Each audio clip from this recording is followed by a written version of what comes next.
In this informative video, you will learn about cryptocurrency and the blockchain, and why experts believe that it can be as big as the internet. Here to talk to you about the blockchain. How many of you are familiar with the blockchain? Okay, simply put, the blockchain is the protocol that Bitcoin, which I assume everybody here has heard of, is built on top of. The internet we use today is the internet of information. The blockchain is the internet of value. The one is a communications protocol, while the other is a value exchange protocol. What made the internet of communication so successful is the fact that it was an open protocol that anyone could innovate and build around. And what makes the blockchain protocol interesting is that same thing. If you wanted to innovate in finance or payments or any of these sectors, there were no real open systems. A lot of those businesses would have built on a sort of geographical basis and often limited to those areas. By having a baseline protocol that allows you to build and innovate around finance, lots of interesting things can happen. So to describe the protocol in its simplest form, it's a distributed database or a distributed ledger. It's public, it's transparent, it's really, really fast, and it's very efficient or cheap to utilize. Much in the same way that the Internet of Information or the communications protocol made it possible to send information instantaneously anywhere in the world, you now have the ability to transmit value. Value being, again, broadly defined. Bitcoin being an alternative currency or a global currency that runs on those rails, but governments have the ability to issue their own currencies on those rails. Recently, the Philippines just announced that they're looking at putting the peso on the blockchain, and there's some reasons that'll be interesting. If we want to go to something a little bit more out there, we could talk about things like voting. You know, in democratic societies where we're given an ability to vote, a token can be issued. I have the ability to transmit or send that value to whichever of the candidates I want to elect, and now that can be done with a public distributed ledger that is uncorruptible, and I think very interesting in terms of the implications that can provide. I don't know about here in the UK what it's like in terms of buying real estate, but in the United States we've got title insurance. And you pay a fairly significant fee for a firm to take a look at that chain of title and determine if the person selling you that real estate actually owns it and that the title is clear. The blockchain is a chain of sort of transactions. It's a ledger that's saying here's who owns what, here everything's time-stamped, and it's that chain of title. Now once a transaction was done on the blockchain, you would have the ability to say, I know that title is clean. I don't need some third party or intermediary to tell me that title is clear. And so this is what I mean by a distributed ledger, and it's got a lot of interesting use cases. Most of the time, people have kind of again stopped at hearing of Bitcoin and going, I don't understand why that's important. Why do I need it? But if you start to look at things like, to use that example in terms of us in the developed world, in the United States or here in the UK. We've got mature sort of banking systems. Probably all of us have a bank account, I would suspect. We've got mature payment systems in the sense that there's payment systems that are prevalent and available. Most of us have plastic in our pocket and have the ability to go conveniently pay for things. And we've got faith in the commercial system. We've got rule of law in theory that's there to protect us. And of the 200 currencies in the world, we've got currencies that all of us, or most of us, want more of. But when you start to go south of here, or south of North America, you start to look at Latin America, you start to look at places like Southeast Asia, you start to look at places like Africa, and you'll start to understand why an open protocol like this has the ability to transform the world. So from a retail perspective, I think the two most important points here are that only about 25% of the world's population has the ability to buy things online. This protocol is going to democratize the global financial system in a way where every human being on the planet with a phone will have equal access, expanding the total addressable market by 4x. That's a fairly substantial thing as we look at expanding our businesses, as we think about globalization and our businesses participating beyond our local markets. It also has the ability to expand your margins substantially, certainly for retailers. A lot of retailers, if you're selling consumer goods, you could use margin expansion. The payment systems we use today are relatively expensive. So I'm going to take us in a deeper dive down, sort of Bitcoin and the blockchain and the innovation occurring here and how that could potentially impact the retail markets. Again, I think I've done a decent job of describing this, but again, what is Bitcoin? What is the blockchain? It's a global peer-to-peer payments network. It's open to all with a computer or a smartphone. It's open source. It's decentralized. There's no sort of middleman or governing authority that's needed. Again, it's a peer-to-peer system in the same way that if I transact with you in a store paying with cash, there's no sort of intermediary required. To do that online today, that's not possible because you need some sort of intermediary. This is the closest thing that's closest thing to digital cash, where I can transmit on a peer-to-peer basis over long distances. In this next section of the video, we're going to answer the very important question, is the cryptocurrency market growing?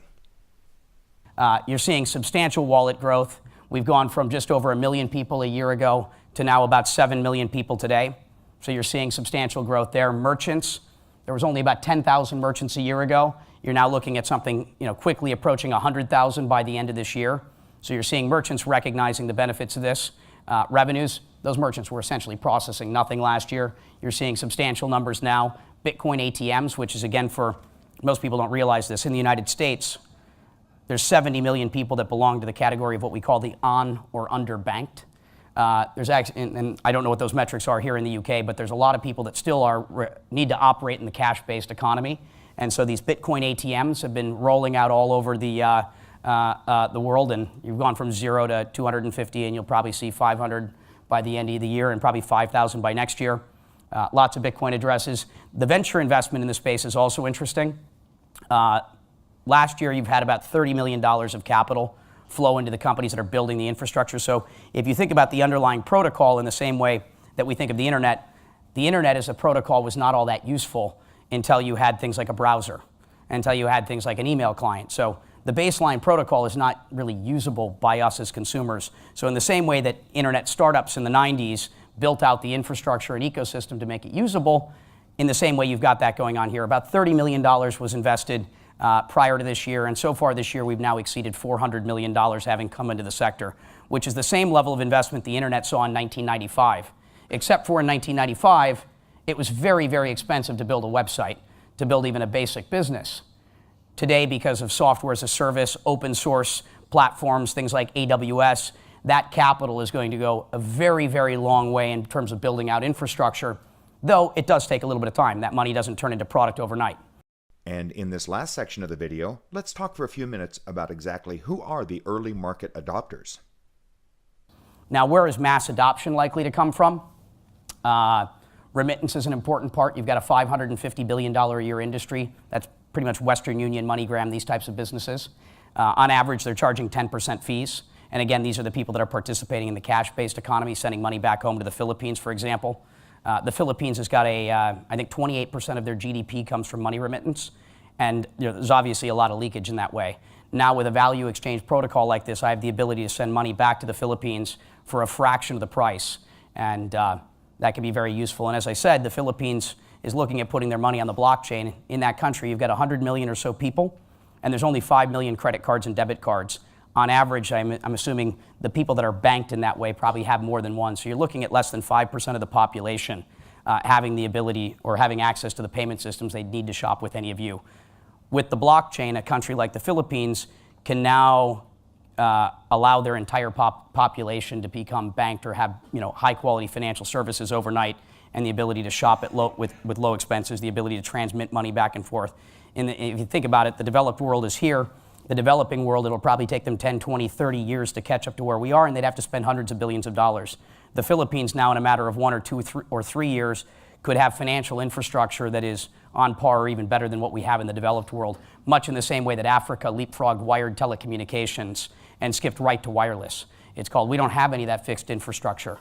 What is it that we could roll out to actually put these systems in place? So remittance is one of them. Early adopters, young people are finding this obviously very interesting. It's cool to be, playing around with whatever's the latest and greatest. If we again go south of the border of the U.S., you look at places like Venezuela and Argentina, where you go out and go shopping for a phone or a radio as a way of storing value because those economies are falling apart. And again, you've got sort of progressive societies like Iceland that were significantly impacted by the global financial crisis. Here's another interesting point from a payments rail perspective that may or may not affect you. That is microtransactions. The payment systems, again, we use today were designed in the 1950s. And there's a sort of fixed minimum cost of, call it 70 cents a transaction for anything to be viable. You now have the ability to transact, and send someone a penny or send someone 5 cents. I think this is going to have a pretty big impact on content creators. Right now, if you look at the cable industry, for example, in the US, there's a debundling sort of process going on because me as a consumer, I don't want to have to pay for 200 channels when I only watch 4. And so this concept of a la carte sort of consumption of content is occurring. And from a microtransactions perspective as well, the video game industry has already migrated into these type of transactions, mobile markets as well, in terms of playing games on my phone. But instead of paying $20 for a Financial Times subscription, I'd rather be able to read half an article and say, I like this content on a freemium basis and pay 25 cents to read the rest of it. So this company in particular I've invested in, ChangeCoin, has created a tipping product. So when I'm on Twitter, Reddit, YouTube, et cetera, if I like someone's tweet in the same way like on Facebook I would like something, I now have the ability to like your product, to like what you've posted, but actually send you monetary value where I'm saying, here's 5 cents. And then once you've started receiving money for the content and things that you're doing, people are sending it back and forth. And this company is just, in the last 2 weeks, kind of taken off in a fairly interesting way. So I think the whole sort of microtransaction rails are interesting, again, as you look at emerging markets. $1 is a lot of money for some of these people. So here are the, from a retail perspective, the main reasons that you should be accepting digital currency as a payment. And it really is, there's no reason not to. I can't envision one company or come up with one good argument why someone shouldn't do it, and I'll go through the reasons. Low transaction fees. If you look at other payment systems, it's substantially lower. It's somewhere between, call it, a penny a transaction, and on the really high end, 1%. And if you think about other sort of payment rails, if you look at credit cards, for example, most people think, oh, credit cards or PayPal and these things cost maybe 2% or 3%. The reality is they normally cost you between 4 and 7% because you don't have just the payment processing fee, but you have a number of sort of anti-fraud systems. You have to have, you've got chargebacks. You've got an entire sort of group of people there to support your to support and prevent you from being defrauded because these payment systems were built on trust. Again, systems built in the 50s. And so your transaction fees are much, much, much lower. There's no per transaction fee, or it's very small. Can't have chargebacks. All transactions are irreversible. You can't have fraud, though there can be theft, which is why that's marked that way. No rejected payments is a pretty important one. There's a lot of people that want to purchase product from you.